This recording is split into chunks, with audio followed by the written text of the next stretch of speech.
Assalamualaikum warahmatullahi wabarakatuh. Mekah selama berabad-abad silam telah menunjukkan peranannya bagi seluruh bangsa Arab.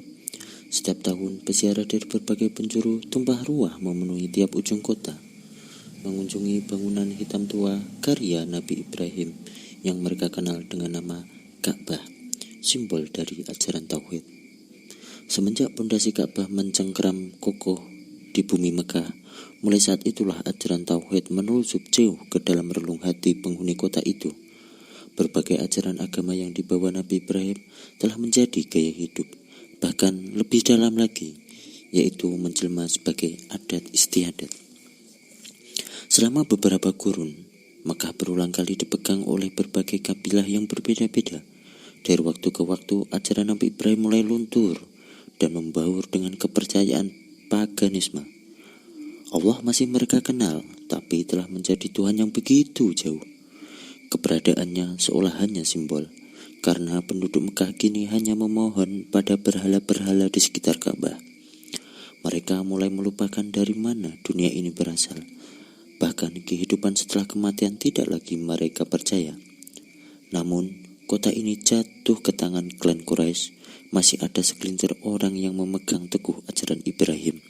Salah satunya adalah Abdul Muthalib, yang kini menjabat sebagai pemuka Quraisy.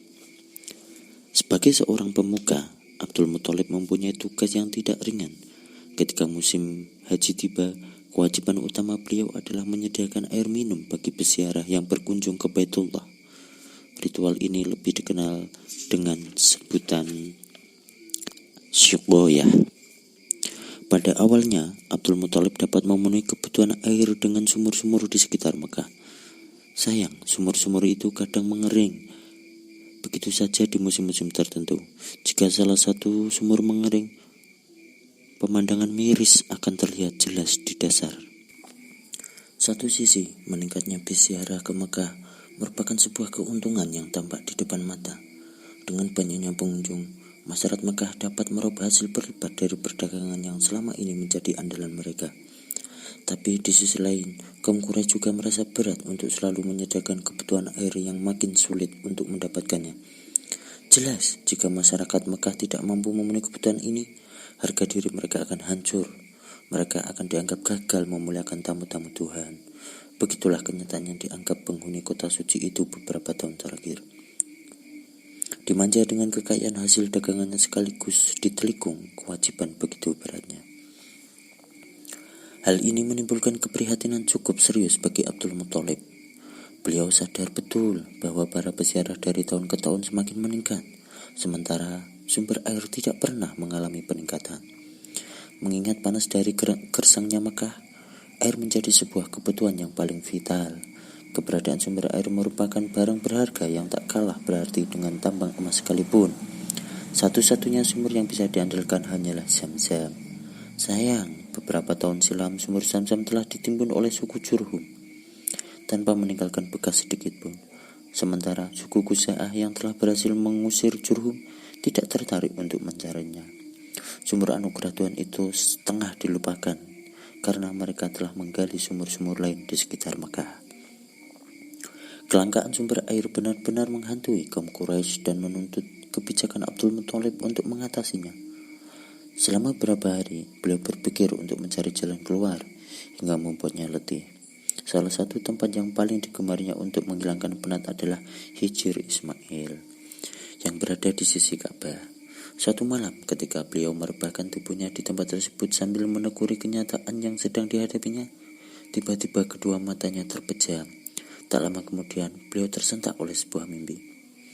Abdul Muthalib merasa telah ditemui seorang laki-laki mengenakan pakaian serba putih dan memerintahkannya untuk menggali At-Thaibah, salah satu nama Ka'bah. Mimpi itu beliau ceritakan kepada kaumnya dan mereka tafsirkan sebagai suatu harapan untuk menemukan sumber air. Kaumnya memohon agar beliau kembali tidur di tempat yang sama agar mendapatkan kejelasan mimpinya. Keesokan harinya Abdul Muthalib kembali tidur di Hijr Ismail. Selama 3 hari tidur di sana, orang berpakaian serba putih itu selalu menemui beliau dan memberikan perintah untuk menggali sesuatu. Di hari ketiga itulah Abdul Muthalib baru memahami yang dikehendaki oleh lelaki misterius dalam mimpinya. Galilah Zam-Zam, sumber air melimpah dan akan mencukupi bagi jamaah haji.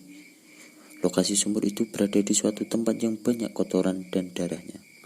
Di sana akan selalu ada burung gagak yang mematuk-matuk serta menjadi sarang semut. Kini jelas sudah, lokasi sumur Zam-Zam yang selama ini lenyap begitu saja bagai uang jatuh di tengah jalan. Harapan Abdul Muthalib untuk menyelamatkan muka kaumnya kembali tersulut. Dengan penuh perhatian, beliau menyusuri sekitar Masjidil Haram, serta merta pandangannya tertarik pada tempat berdirinya berhala Ishaf dan Nailah.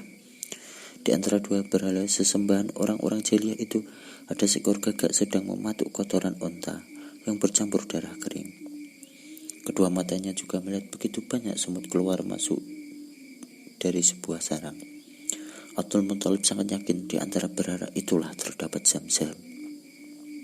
Tanpa banyak bicara, dengan dibantu oleh Al-Haris, satu-satu putra yang beliau miliki ketika itu, Abdul Muthalib memulai penggalian. Pekerjaan ini bukan tanpa risiko. Tempat tersebut adalah lokasi penyembelihan hewan kurban bagi kedua berhala yang berdiri seperti orang yang berpenyakit. Jelas jika tempat tersebut diusik, maka kaum Quraisy pasti protes keras. Abdul Muthalib akan dianggap sebagai perusak tempat suci. Namun, semua telah diperhitungkan baik-baik olehnya. Al-Haris diperintahkan untuk melindungi pekerjaannya, sementara beliau menggali tempat tersebut. Baru beberapa cangkul berhasil mencapik tanah. Suaranya mengundang perhatian beberapa orang yang berada di sekitar Masjidil Haram. Satu persatu penduduk sekitar mulai mendatangi sumber suara, dan betapa terkejutnya beberapa orang yang hadir di sana. Mereka melihat pemimpin yang sangat berwibawa itu tengah merobek-robek tanah tempat pengorbanan. Berbagai penilaian mulai bermunculan, namun semua mengucur pada satu kesimpulan bahwa Abdul Muthalib telah berbuat lancang terhadap tempat suci mereka. Ta'ayal, apa yang beliau takutkan benar-benar terjadi. Masyarakatnya mengecam tindakan Abdul Muthalib dan meminta agar pekerjaan itu dihentikan.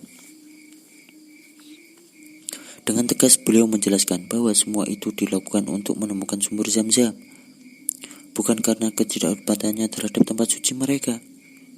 Alasan itu tetap tidak bisa mereka terima. Percekcokan semakin memanas. Abdul Muthalib bersikeras untuk meneruskan sementara masyarakatnya tidak ada satupun yang berpihak padanya. Hari itu beliau benar-benar merasa miskin dengan hanya mempunyai satu putra. Berkelebatlah berbagai bayangan seandainya mempunyai lebih dari satu anak. Tentu anak-anaknya akan selalu siap berdiri di belakangnya untuk mendukung sang ayah. Akhirnya untuk meredam suasana, beliau mengucapkan sebuah nadar untuk mengorbankan salah satu putranya jika mempunyai anak laki-laki lebih dari 10.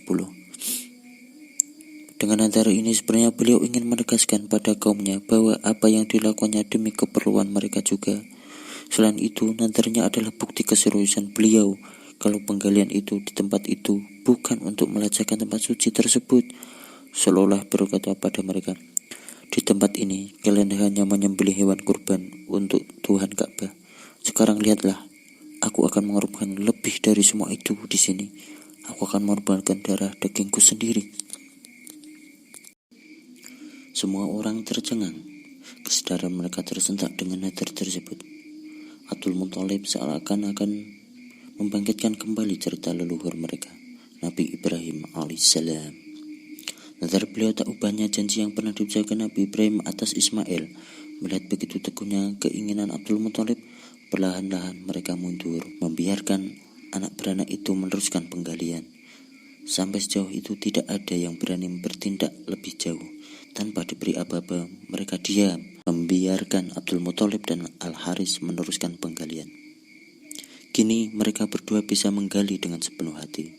Bapak anak ini tak peduli dengan berpuluh-puluh pasang mata yang terus mengawasi pekerjaan misterius tersebut. Di tengah-tengah penggalian, tanpa terduga Abdul Muthalib menemukan harta karun yang ditimbun kabilah Jurhum di dalam sumur Zam-Zam. Saat itulah hampir semua yang hadir merasa mempunyai hak atas harta tersebut. Kericuan mulai terjadi. Setiap orang telah menjelma menjadi bidak-bidak catur yang dipermainkan nafsu. Mereka langsung menyatakan keinginannya kepada Abdul Muthalib untuk ambil bagian dari harta itu. Menanggapi hal tersebut dengan bijak kakek Rasulullah yang bernama asli Syaibah itu segera mengambil keputusan. Beliau memutuskan bahwa harta kekayaan kabilah Jurhum berupa 2 patung emas dan berbagai jenis peralatan perang tersebut akan diundi. 6 buah bejana dipersiapkan. 2 bejana kuning untuk Ka'bah, 2 bejana warna hitam untuk Abdul Muthalib, dan 2 buah lainnya yang berwarna putih untuk orang-orang Quraisy. Setelah diundi, ternyata 2 bejana kuning mengarah pada 2 patung emas, sehingga keduanya menjadi bagian Ka'bah. 2 bejana hitam mengarah pada 2 jenis alat perang, sehingga semua peralatan perang berhak menjadi milik Abdul Muthalib. Ketika itu, orang Quraisy tidak mendapatkan bagian, sebab 2 bejana warna putih jatuh pada undian terakhir.